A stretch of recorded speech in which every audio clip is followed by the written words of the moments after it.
Hi all. In last video, we saw one of the application of Gauss law, that is the uh, Gauss law is applied to a line charge.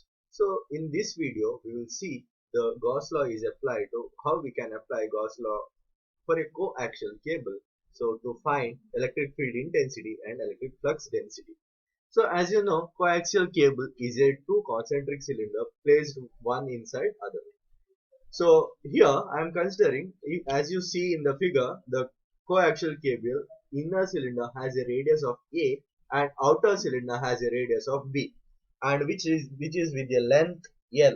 The length of the coaxial cable is a L. Now I am considering the outer surface of the cylinder A is charged with a charge density of rho s. Similarly, inner surface of the cylinder B is charged with the charge density of rho s. So the outer surface of the inner cylinder A is charged with rho s, and inner surface of the outer cylinder is charged with the charge density of rho s. I have to find what is the electric field intensity or electric flux density produced from this charge which is placed outer surface of the inner cylinder. So as you see in the diagram, the cylinder coaxial cable is placed along z axis, and because of the symmetry of this coaxial cable, there will not be any the component with respect to phi and z. There will be component with respect to only radius, that is radial component of flux density. Similarly, when I consider a small area ds on the surface of ds on the surface of inner cylinder, so which is perpendicular to radius, so the area is always normal to as, so we can take the unit vector normal to surface area is ar cap. Now as I said, it is a surface charge density. This surface charge density and this surface charge densities can be represented in terms of line charge density using the length and the surface area of inner cylinder. The surface area of inner cylinder is calculated by, we know the length of the cylinder is L and radius of the cylinder is A. So the outer surface area of the inner cylinder is given as 2 pi AL. Now we can express this rho s in terms of rho L. I can write rho L, which is equal to rho s into surface area. So if you multiply the surface charge density into area, you will get charge. Charge divided by total length will be line charge density. So rho s, the outer surface area is 2 pi AL divided by total length will be the rho L. So simplifying this, you will get rho L is equal, that is line charge density is equal to 2 pi A into rho s. As I told, the cylinder is a Gaussian surface which lies between the Gaussian surface I am considering to calculate electric flux density and electric field intensity is in between these two cylinders, that is cylinder A and cylinder B. I am considering radius of the Gaussian surface is R, which lies between A and B. R is greater than A and less than B.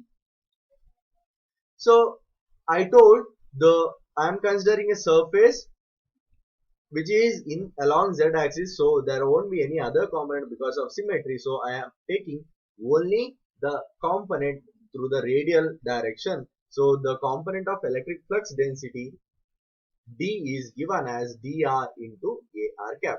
Similarly, surface which is normal to ar is given as ds is equal to r d phi dz into ar cap. As per surface areas of cylindrical coordinate system, the surface which is normal to r can be written as ds is equal to r d phi dz into ar cap. Ar cap is a vector normal to ds, that is the small elemental area. So I can take to find electric flux density, I have to take dot product, then I have to integrate that. So d dot ds I have to find. So to find d dot ds, we know d is dr into ar cap, and ds is dr, d phi, dz, ar cap. So if you take dot product of that, so we know ar cap dot ar cap is equal to 1. So dr dot product of d dot ds is equal to dr into r into d phi into dz. Now I have to find what is the charge equation. Yeah, according to Gauss law, we know that q is equal to surface integration of d dot ds.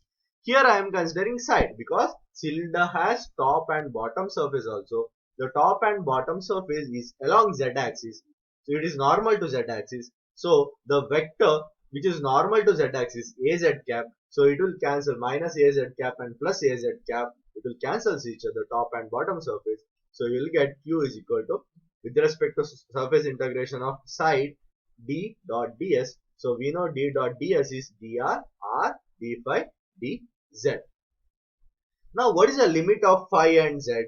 So phi is varying from, phi depends on length of the coaxial cable, and z depends on length of the coaxial cable, and phi depends on what is the length angle varying from where to where. The in cylinder it will varying from 0 to 2 pi. So and dz varying from what is the length of coaxial cable is L. So length, the dz, the limit varies from 0 to L. So equation becomes z, limit for z will be 0 to L and limit for phi will be 0 to 2 pi.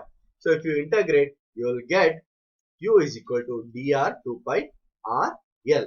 I will take this as equation 1.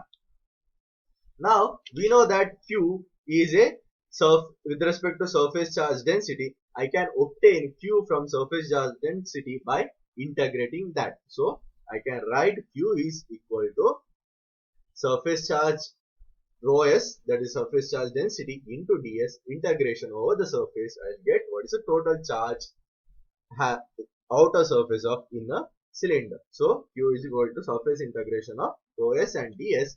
So we know ds is r, d phi, dz. So here for a inner cylinder, what is the radius is r. So ds will be a into d phi into dz. So we can get q is surface integration of rho s into a into d phi into dz. So integrating this, you will get q is equal to 2 pi a into L rho s. I will take this as equation 1 and equation 2. Now I will equate equation 1 and equation 2. So while equating equation 1 and 2, I will get dr 2 pi rl, which is equal to 2 pi a L rho s. So simplifying this, I will get dr is equal to a into rho s by r. So that is a is the radius of inner cylinder, rho s is the surface charge density, and r is the radius of Gaussian surface. So I can write vector d is equal to dr into ar cap. So I can write vector d is ar, a into rho s divided by r into ar cap. Now I can write rho s in terms of rho l. So I can write rho s is equal to rho l by 2 pi a, as we saw in the first slide. So rho s can be written as rho l by 2 pi a. So substituting that in the above equation, substituting that in this equation, so you will get a rho l by 2 pi a r into ar cap. So simplifying this, you will get rho l by 2 pi r into ar coulomb per meter square. This is the expression for electric flux density in a coaxial cable.